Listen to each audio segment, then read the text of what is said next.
Hello मेरे प्यारे विद्यार्थी जी। आज हम एक बहुत ही प्यारी और सीख देने वाली कहानी पढ़ने जा रहे हैं, दही वाली मंगम्मा।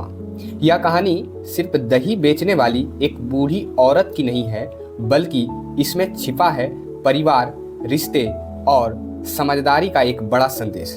तो चलिए कहानी को शुरू करते हैं। और सबसे पहले मैं आप लोगों को बता दूं, दही वाली मंगम्मा एक कन्नड़ कहानी है जिसके लेखक श्रीनिवास जी हैं।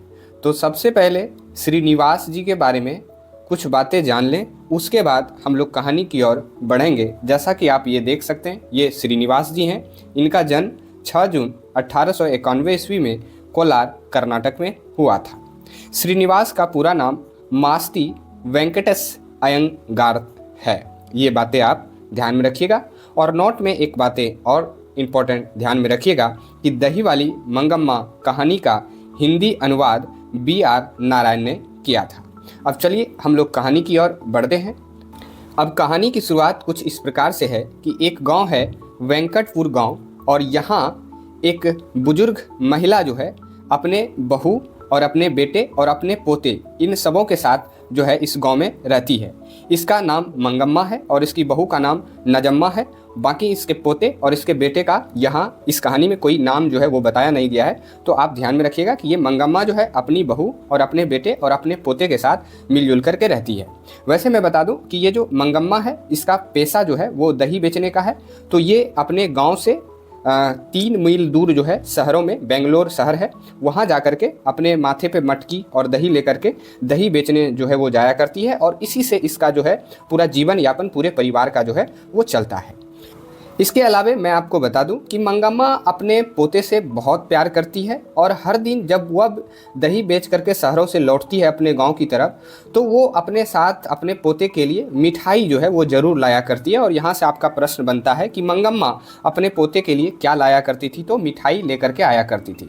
बाकी ये आप ज़रूर ध्यान में रखिएगा कि मंगम्मा की बहू का नाम क्या था? तो नजम्मा था, और इसका एक बेटा था और इसका एक पोता था। बाकी इसके गाँव का क्या नाम है? तो वेंकटपुर है। ये आप ध्यान में रखिएगा।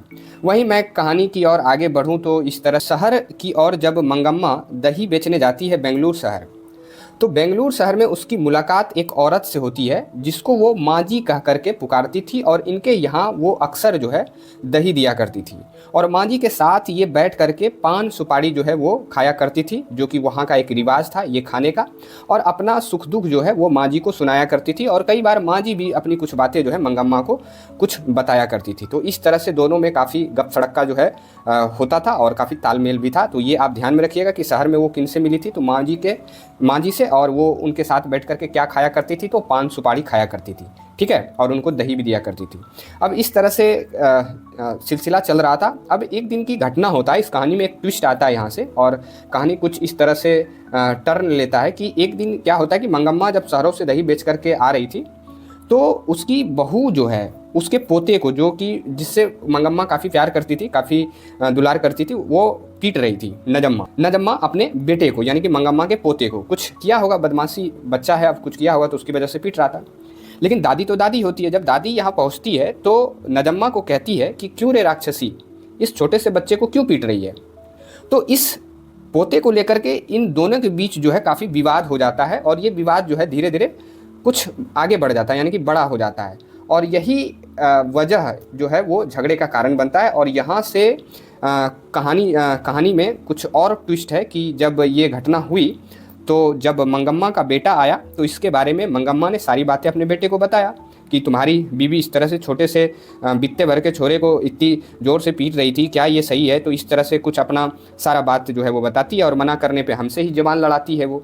तो इस तरह से जब उसका बेटा जो है पत्नी को समझाने जाता है तो पत्नी ही बेटे को डांट देती है और इस वजह से मंगम्मा का जो बेटा है इस पर कोई ठोस डिसीजन नहीं ले पाता है और वो पत्नी का ही पक्ष ले लेता है, जिसकी वजह से मंगम्मा काफ़ी नाराज़ होती है और वो जो है अपने बेटे और पोते और अपनी बहू से जो है वो अलग हो जाती है और अलग जो हो अपना रहने लगती है। और यहाँ से मंगम्मा जो है वो अलग हो जाती है और अपना अलग ही रहने लगती है और यहाँ तक कि वो अपना खाना पीना सारा कुछ जो है वो अकेले जो है वो रह करके करने लगती है। यहाँ से मतलब एक तरह से कहे तो फ़र्क हो जाता है दोनों, ठीक है। फिर इस तरह से कहानी धीरे धीरे आगे बढ़ता है। तो मंगम्मा फिर अपना उसी तरह से जैसे वो रोज़ का दही शहरों में बेचने जाया करती थी, बेचती थी, और फिर माँ जी के साथ जो है वो गप्पे लड़ाती थी और अपना सुख दुख की बातें जो है वो बताती थी। और इन्होंने ये घर में जो इनका जो ये कलेश हुआ था, ये जो लड़ाई झगड़ा हुआ था, इन सबों के बारे में भी जो है माँ जी को बताती है और सारी घटनाएं जो है वो बताती है कि इस तरह धीरे धीरे कहानी बढ़ता है। अब एक दिन इस कहानी में और ट्विस्ट आता है कि जब मंगम्मा शहरों से उधर से दही बेच करके आ रही थी तो एक रास्ते में अमराई का कुआं पड़ता है, ठीक है। तो अमराई के कुएं के पास एक रंगप्पा नाम का एक व्यक्ति था जो कि मंगम्मा के गांव के ही था। ये काफ़ी जुआरी और एक रंगीले मिजाज का व्यक्ति था और ये जबरन जो है मंगम्मा का हाथ पकड़ लेता है और इससे कर्ज के तौर पे पैसे मांगता है। और इस रंगप्पा को सारा घटना मालूम था कि मंगम्मा का आजकल अपने घर में जो है वो लड़ाई हुआ है और ये अलग रह रही है, तो ये पैसे क्या करती होगी, अपना बचा के रखती होगी। वहीं मंगम्मा जो है अपनी सहानुभूति और अपने धर्म को ध्यान में रखते हुए रंगप्पा को डांटता है और उसे जोर से डांट करके यहाँ से जो है वो भगा देता है। अब ये घटना जब होती है तो इस घटना के बारे में फिर से जाकर के माँ जी के पास जब दही देने जाती है मंगम्मा, तो इस घटना के बारे में बताती है। तो फिर माँ जी सोचती हैं कि इस महिला के साथ भाई क्या हो रहा है, नहीं हो रहा है। तो ये फिर से इसको एक आदेश देती है, एक बातें बताती है कि तुम ऐसा करो, तुम अपने बेटे और बहू के साथ क्यों नहीं साथ में रह जाती है, अकेले मत रहो, इस तरह के गुंडे तुम्हारे पीछे पड़े हुए हैं। और कहीं ना कहीं इस तरह की ये जो घटनाएं रंगप्पा और मंगम्मा के बीच हुआ था, इसकी बहू को भी ये पता चल गया था कि भाई रंगप्पा नाम का व्यक्ति है जो शायद मंगम्मा से पैसे मांग रहा है और कहीं मेरी सासू माँ मेरी सारी संपत्तियाँ जो है उस रंगप्पा या दूसरे को बांट ना दें। अब यहाँ से थोड़ा सा कहानी में फिर ट्विस्ट आता है और कहानी यूँ टर्न लेता है। अब यहाँ नजम्मा जो है अपनी एक समझदारी और अपनी एक समझ जो है वो दिखाती है, और समझ यह दिखाती है कि जब यह बात बहू नजम्मा को इन सभी बातों के बारे में पता चला तो उसके मन में तो डर तो बैठ ही गया कि कहीं सासू माँ अपनी संपत्ति किसी और को ना दे दे। बस यहीं से उसने एक चाल चली। चाल क्या चली, वो क्या करती है नजम्मा, अब उनका जो बेटा था यानी कि नजम्मा का जो बेटा था और मंगम्मा का एक तरह से कहें तो पोता, नजम्मा अपने बेटे को यानी मंगम्मा के पोते को समझा बुझाकर दादी के पास भेजना शुरू किया। पोता रोज़ जो है दादी के पास जाता और वहाँ उसके साथ बैठता और उसके साथ समय बिताता और धीरे धीरे मंगम्मा का दिल फिर से अपने परिवार की ओर खींचने लगा इस पोते की वजह से, क्योंकि पोता से मंगम्मा बहुत प्यार करता था।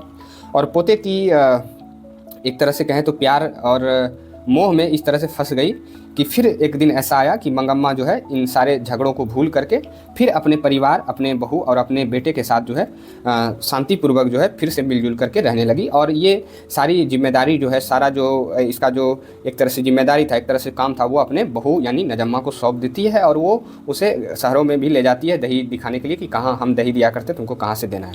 और यहाँ से फिर ये कहानी जो है वो अंत होता है, यानी कि इंड होता है। अब मंगम्मा और उसकी बहू के बीच मनमुटाव खत्म हो गया, पूरा परिवार फिर से एक साथ रहने लगा और घर में खुशियाँ लौट आई।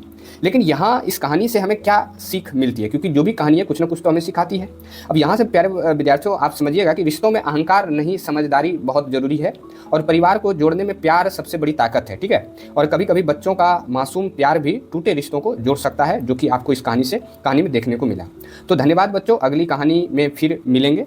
और यदि ये छोटा सा प्रयास आप लोगों को अच्छा लगे तो आप इसके बारे में कमेंट सेक्शन में ज़रूर लिखिएगा और नेक्स्ट चैप्टर के लिए आप ज़रूर कमेंट करें और हमारे इस चैनल को सब्सक्राइब और इस वीडियो को ज़्यादा से ज़्यादा लाइक और शेयर जरूर करें। इससे थोड़ा सा हमें मोटिवेशन मिलता है ताकि हम अगले कहानी को और थोड़े मज़ेदार और अच्छे तरीके से आप सबों के सामने लाएँ। ठीक है, धन्यवाद।